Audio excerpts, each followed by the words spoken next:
Monsieur le Président, Madame la Ministre, mes chers collègues, la santé mentale des jeunes se dégrade depuis plusieurs années de façon très préoccupante et persistante.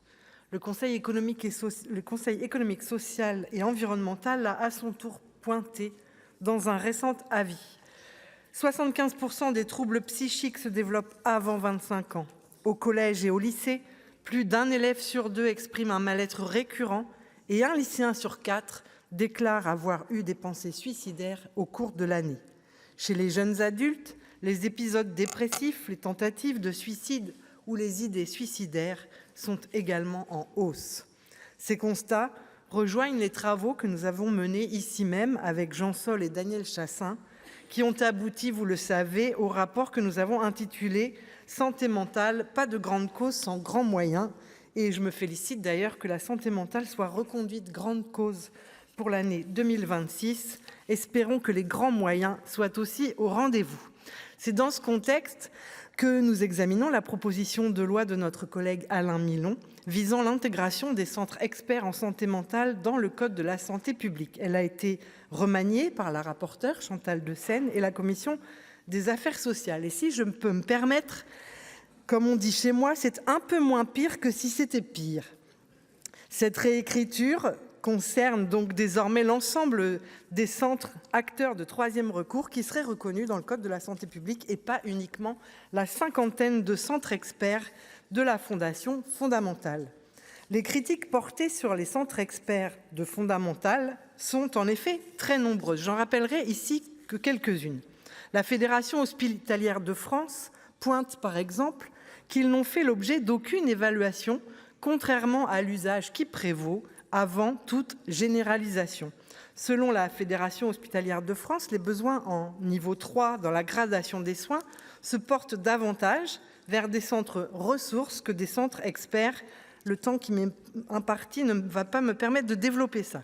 Selon l'universitaire Roland Gori, ce texte permettrait à Fondamental d'étendre son prototype et d'infiltrer son modèle à l'ensemble des pratiques psychiatriques en les protocolisant et en les normalisant sur des standards biotechniques, neurologiques, épidémiologiques et médicamenteux. Il ajoute « Ces startups de la santé mentale, financées par les entreprises du CAC 40, reposent sur des informations converties en données numériques, recueillies, stockées, traitées. » Je relaye donc vivement les inquiétudes d'inscrire ces centres experts dans le code de la santé publique sans en avoir réalisé une évaluation préalable. Nous pensons surtout que le renforcement du niveau 3 ne doit pas se faire au détriment des premiers et seconds et que c'est là précisément sur le premier et second recours que la réponse publique doit être renforcée en priorité. Les solutions privées ne sont que des palliatifs aux défaillances du système public organisé par les réformes successives de la santé ou générées par une insuffisance de moyens financiers. Notre modèle repose sur la psychiatrie de secteur qui comprend l'accueil inconditionnel de toutes les souffrances et la prise en charge par une équipe de proximité du patient.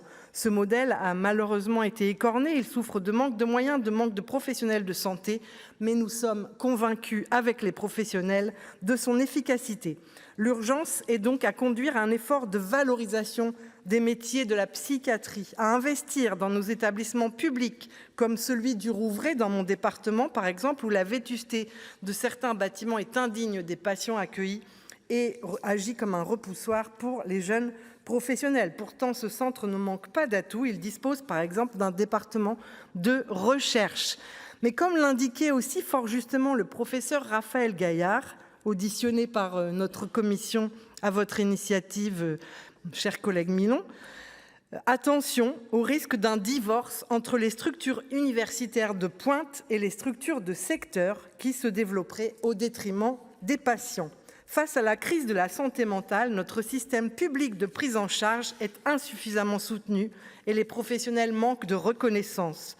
Le développement des centres experts, financés par le mécénat des grands groupes du CAC 40, peut d'ailleurs agir comme une pompe aspirante de professionnels de santé mentale qui manquent tant dans différents établissements. Redonnons ces lettres de noblesse à la psychiatrie publique en manque d'attractivité. Mobilisons les moyens financiers permettant au CMP, au CMPP ou aux services psychiatriques de répondre dans des délais convenables aux demandes en importante progression. Ce n'est malheureusement pas du tout le sens de cette proposition de loi qui, même remaniée, entend calquer finalement sur le modèle de la médecine somatique qui n'est pas approprié à la santé psychique, et donc nous voterons contre. Je vous en remercie.